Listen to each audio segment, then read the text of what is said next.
Good afternoon, Vigor Warriors. This is Vigor Warriors 2 with another episode. I didn't get a chance to do one this morning, so I figured I'd do one from my classroom and try to kind of keep up the daily types of information we're trying to present. Again, we got a big list of people that I covered yesterday. I want to make sure I get all these people, great people, marked off here. Got them knocked off. All right, very, very good.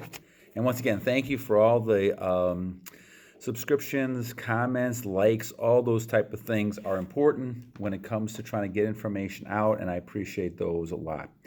So we're going to continue on this one, talking about the idea that Eduardo put together, and I thought it was kind of an interesting one. It kind of made me laugh a little bit. But he was talking about, I think, one of the priests or the monks that in his area, and he was talking about the fact that they were not practicing monk mode, and I thought that was kind of a cool title for one. The title is going to be, Can the Monks Do Monk Mode? And that's very interesting. So let's kind of delve into this a little bit and kind of figure out what's going on in our society. Okay, so as we talk about this, let's kind of take a step back a little bit. And, we can recall a time many, many, many years ago where, our priests, the people that were in the churches, all were, very forthright, moral types of people. And we had no question that there was any kind of cheating. Now, I'm sure there was, and I'm sure behind the scenes we had a lot of things like, the going after children and all that. And it's kind of shown that's been the case. But there's a lot of people who really, can't control themselves, and in all professions. And so the priesthood, the monks were no different. And so it takes a strong man to be able to really be able to practice what we're doing. This is why we talk about the fact this is a 1% type of club. And so you're going to see people who always kind of suffer and go through tough times because they're basically trying to do something here that we're talking about that is, only 1% of the population does. And this is why it's so very hard to do this. And it wasn't as hard because you didn't have a lot of temptations that are right in front of you. Right now you have things like the internet, and you have media, television, all these type of things in front of you, the movies, and we didn't always have all those things available. And so because of it, it wasn't the same type of temptation. There was temptation, of course, but not the same type. When we look at our society, I believe the society is basically indirect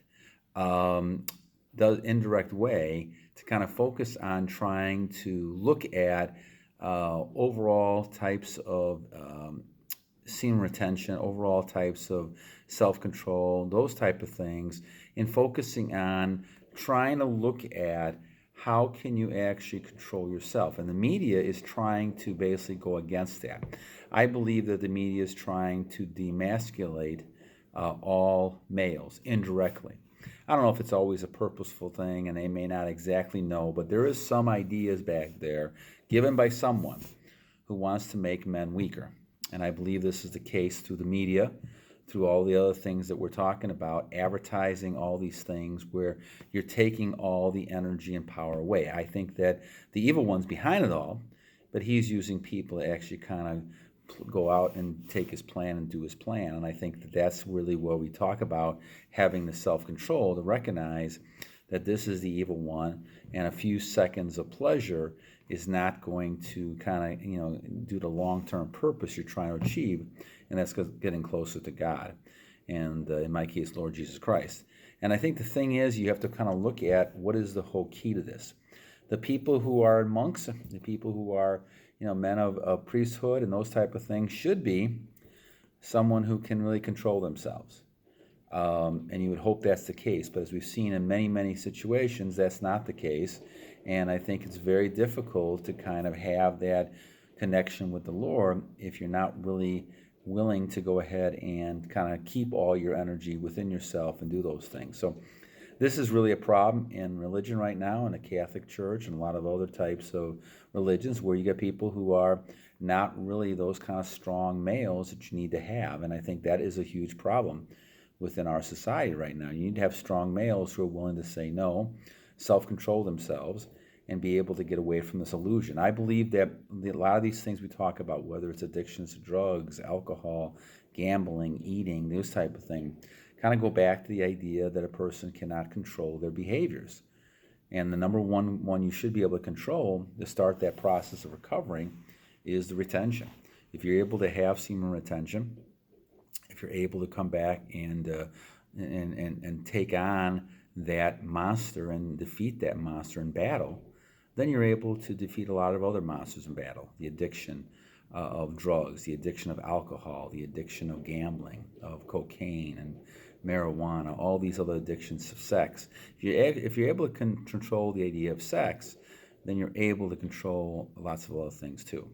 And this is where you go back to the whole idea of a person who really is someone who is practicing with their Lord, their God, and practicing, those type of things, should have no trouble at all in the basic idea. And this is one of the reasons why I did this many, many years ago, going into, an idea of 12 years that you would go ahead and try to get closer to God.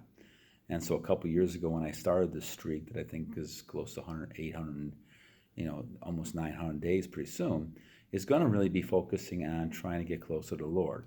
So every time there's a temptation or I think about it, basically what I'm trying to do is kind of remember that I want to get to the Lord.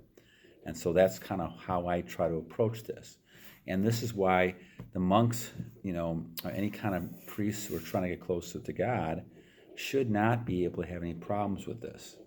But again, we are human. Humans are fallible. They're weak, in many ways. And the devil can take advantage of that. And so we need to pray for a lot of these people who are struggling with all these type of addictions and try to make sure that, we're not succumbing to those addictions as well.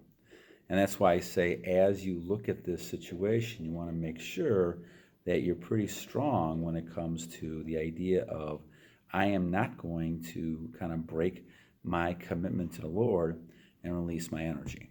Now, you may or may not be on monk mode. I choose monk mode because I want to try to get rid of all the ideas. I want to make sure that I'm as clean as the monk should be, But so any kind of thought, idea would kind of interfere with that. But I also think that, as Wardo's saying, we're in a world that we tend not to emphasize men being masculine. Instead, men being very feminine and women being masculine. And it's all backwards. But biology is not going to lie, and God is not going to lie. And so God makes men to be masculine, and that's the way they should be. And so you see men are revolting little by little. I see that with the MGTOW movement, and I see that with a lot of men who are just kind of turning away and saying, I'm going to be a man. I'm not going to bother with these type of things in society. And this kind of wokeism stuff that we look at is just out of the picture. I'm not going to adhere to that, follow that, and I'm going to go my own special way and become the man that I should be. And this is when you're letting your beast out. And not that the beast is bad. We talked about that yesterday. The beast is your true nature, your human nature, to be running around and becoming that strong male. And once again, societies are based on, males trying to do their roles, trying to make sure they're secure and they make it safe to be in that area, and also to make sure they provide when they can. And so the females obviously have the nurturing aspect and all the other things to keep the family and the house going, and they play an integral part in that as well. So it needs to be a partnership. And I know I may sound old-fashioned, a lot of these type of things, but this is the kind of thing that, if you don't do this, breaks up societies. And now you see a lot of young males that I see who just succumb to any kind of temptation. They're not strong, they're weak, and a lot of that is, some of that's their fault, some of it's not their fault. I mean, I think some of it is something that they learned and ingrained in them, and because they grew up this way, and because they may have not had a father figure who actually was masculine, they basically learned these type of things and think that it's right. I think anytime you put a person in a situation and you teach them something, they're going to learn that situation, not thinking that what is the world saying outside of that. And so it's very possible you can run into people who don't have a clue about God, at least at this point in their life, right? And they have no clue. I mean, they may have instinctively thought of that way because kids can identify God very early in their growth. 3, 4 years old, they can identify God. It's been kind of documented in different types of research that they can write out things. They can go ahead and tell and talk to God when they're younger. Somehow they lose that, just like a lot of other things we lose in socialization as we get older. But as we're looking at this idea of the monks again, always remember that you're basically kind of doing something that in the old days the priests would do, the celibacy stuff, and the people would be taking an oath to God. We have come that far in society where we're in the bankrupt stage when it comes to moral values that we have to go back to those and live them ourselves. And this is where you become close to God. And a lot of people talk about that, but they have to actually have their relationship with the Lord, and they have to go ahead and say, okay, even though I may not follow all the denominational types of rules and mores in the religion, I'm going to go ahead and have my relationship with the Lord. And that starts with having your own self-discipline and respecting the temple of God and be able to respect that. So, Eduardo, it's a great question, and I like the title here, and talking about whether the monks actually can do monk mode. And it's a very interesting question because I think a lot of us struggle with temptation. And we're learning in society that pleasure is good, and we got to keep doing as much pleasure as we can. And I think God wants you to have some level of pleasure, but under the right circumstances and not abusing it. I think He knows that each one of us can abuse very easily and become addicted to things. And as I've always said, and I've told this to my kids as well, is that you either believe in God or you are God in your own mind.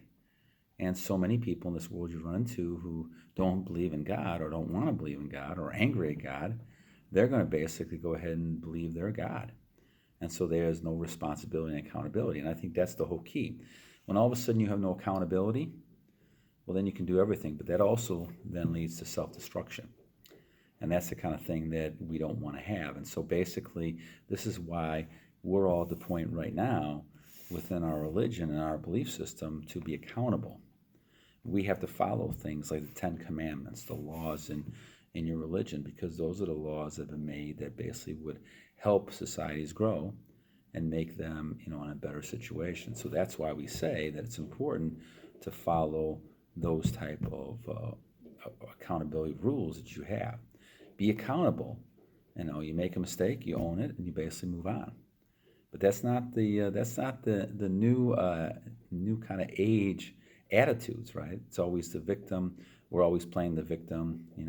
Someone else's default, and you never get things done that way. You never grow, and society starts to wither because people start blaming each other instead of stepping up and taking responsibility. So, all right. So anyway, I wanted to do one tonight just to make sure I caught up a little bit today. Once again, Eduardo, thank you so much for the comment. You made 2 of them in a row. I appreciate that. He's got also a book he suggests, The Taoist Secret of Love, Manic Chic,